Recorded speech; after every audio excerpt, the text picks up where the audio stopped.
Today we're going to be talking about the exact steps that I would take to plan to stay on track with my fat loss goals at social. Look, social events are a big struggle of everyone, especially if you're trying to lose fat. Just the amount of, thinking that you feel like that has to go behind it. Sometimes it can feel impossible to stay on track at these events. And don't get me wrong, there are certain social events that we're not going to be able to stay perfectly on track at. And that's just how it is, right?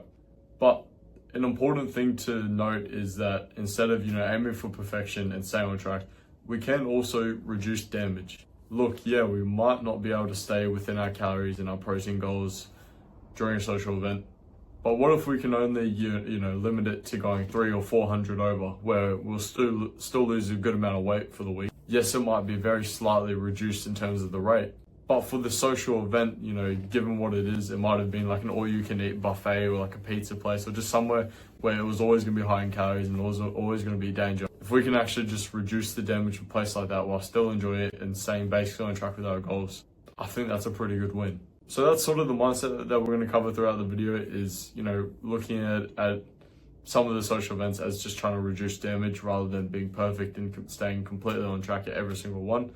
Because there's definitely going to be ones that it just won't be happening at, right? And like the reality is, as I said, with this reducing damage thing, yes, there's going to be social events where we will go over our calorie goals or whatever we have allowed for that social event or for that day, right? Or for the weekend. But it doesn't always mean bad things. Yes, if we have one day where we go like 500 calories over or even like 1,000 over, yes, our rate of fat loss is going to be affected, but yes, we're also still going to lose weight for the week, which, for a day where you've gone completely overboard, it's still a good result at the end of the week, right? Because not every week is going to be like that. You're not always going to have social events that are, really, pushing the limits with staying on track at. And that's also another piece of advice that I do want to get. So I'll start the video with this piece of advice. Try and save the more special and, more, fatty social events where, there's going to be a lot of calories and all that stuff and you're going to be enjoying yourself a bit more than you normally would. Try and save them for like every month or so or every few months, like the real celebrations, right? For example, like a best friend's birthday party or something like that, right? And then for the other ones where you just want to go out, grab a bite to eat with your mates, you might go to the pub or something like that, just grab a few beers and a dinner. Make those more of like a weekly thing because those are a bit easier to stay on track at as opposed to, the ones where, you might be going to the clubs and wanting to have quite a few drinks and, going out and having food out, Those are ones that you're not really going to be staying on track at. They're just going to be trying to reduce damage while still having a good time and somewhat staying on track, right? But getting back to the exact things that I would do, pre-event planning, right? So leading into that week where we have the social event. So you always want to know, you always want to go into the week knowing what you have and, knowing as much details as you can about where you're going to eat, what the exact social event is, what temptations that you're going to be faced with. You want to go into the week aware of that.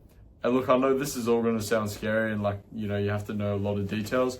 But yes, the first time with anything is always going to be the hardest. But as soon as you do this once and twice, you'll start to learn. It'll start to become second nature. It's part of life, That's the best thing about our bodies and our minds. We adapt very quickly compared to other things, right? So it won't take us long to pick up on this stuff with more experience and routine. But yes, what you're going to do is once you know the place that you're eating at or, you might be drinking at, look at the menu and choose an informed decision where it's still food that you enjoy, but it's something that will fit your goals. What you're now going to do as soon as you made that informed decision, which would be, opting for protein and maybe with sides can be quite high in calories. So maybe like trying to half the sides and share with someone like a bowl of chips or something. Once you've picked that, you're going to put it in your day of eating and you're going to plan the rest of your day of eating. So what are you doing before the social event? What are you eating? Usually you should aim to eat like really healthy in the lead up. And so like foods that are high in protein, that are going to fill you up, and foods that give you good value for a low amount of calories, like good volume for a low amount of calories essentially. That way you can leave as many calories as needed for that social event. Now, once you've planned your day of eating around it, you're now going to figure out how many calories, if needed, that you need to save extra during the week to have for that day. Look, you might not always need to save up some calories, but what we do on our program is something called calorie boosting. It's our calorie booster approach. So what you'll do is during the week, for example, say if you have like your best mate's birthday on Sunday and you're going out for dinner, you're gonna have a few drinks at the pub. And let's just say you want like 500 extra calories. for this event on top of your normal daily calorie goal. Or maybe you want 1,000, let's say 1,000, you know, you want to go like all out with your mate, right? Cool. So what we're going to do from Monday to Saturday, we're going to cut your normal daily calorie goal. Let's say, for example, your daily calorie goal is 2,000, and that's to lose half a kilo a week. Cool. So we're going to cut your calories by 200 and bring them down to 1,800 from Monday to Saturday. That means you're saving 200 calories over the course of 6 days. So every day you're saving 200 calories, which is going to add up to 1,200 calories over the 6 days. That means on Sunday, for your mate's birthday dinner, you're going to have 1,200 extra calories to use on top of your normal daily calorie goal, which is 2,000. And if you add that on top of that, it's going to be 3,200 calories total for the day. And look, even as I said, if you still go over that calorie amount, it's still going to help with reducing damage, right? But if you stick to it, then great. You know, our rate of fat loss is still going to be the same. The reason of how this works out, you might be thinking, wait, how does that work?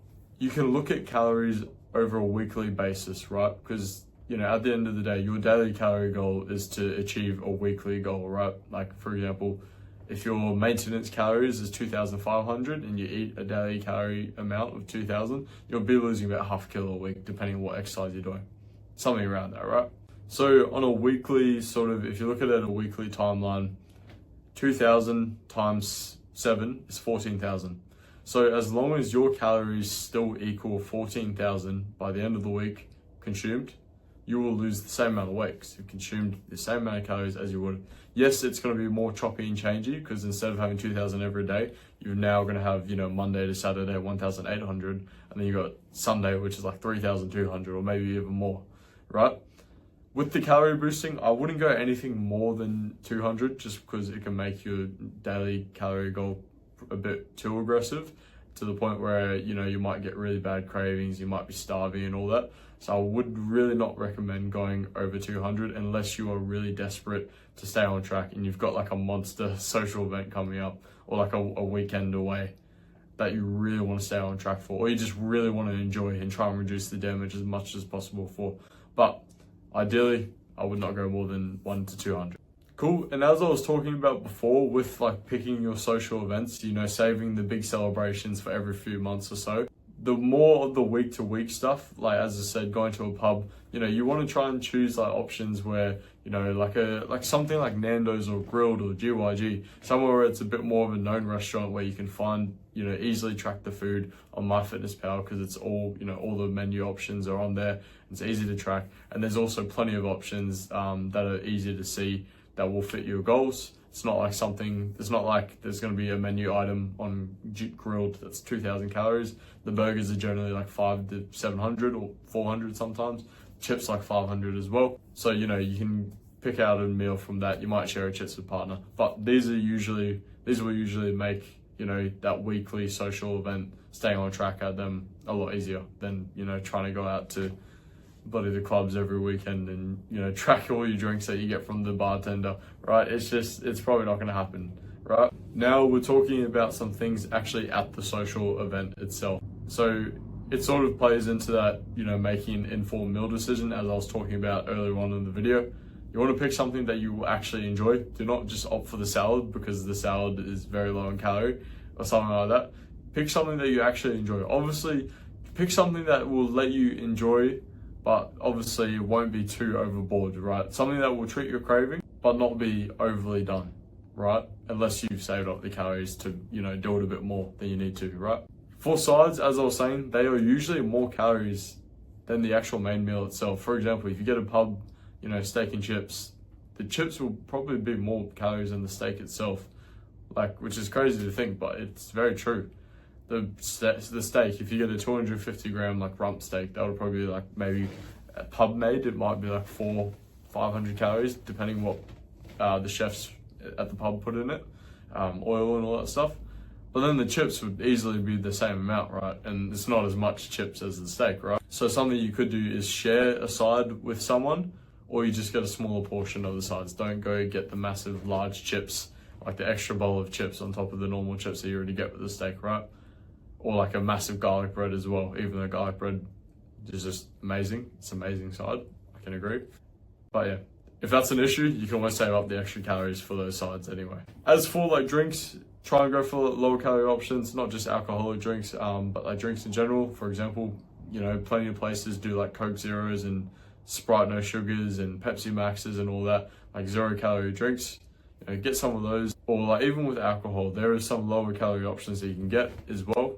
But yeah, that is basically every point that we need to cover. If you are someone that finds, you know, you really struggle with social events while, you know, trying to achieve your fat loss goals, I hope this video was helpful for you. If you're still a bit confused, or, you know, you feel like you could, you know, need a bit more help, we do offer a free game plan call. It's a personalized plan of action for your fat loss phase, so we can help you lose 5 to 10 kilos in the next 90 days without having to cut out your favorite foods or social events.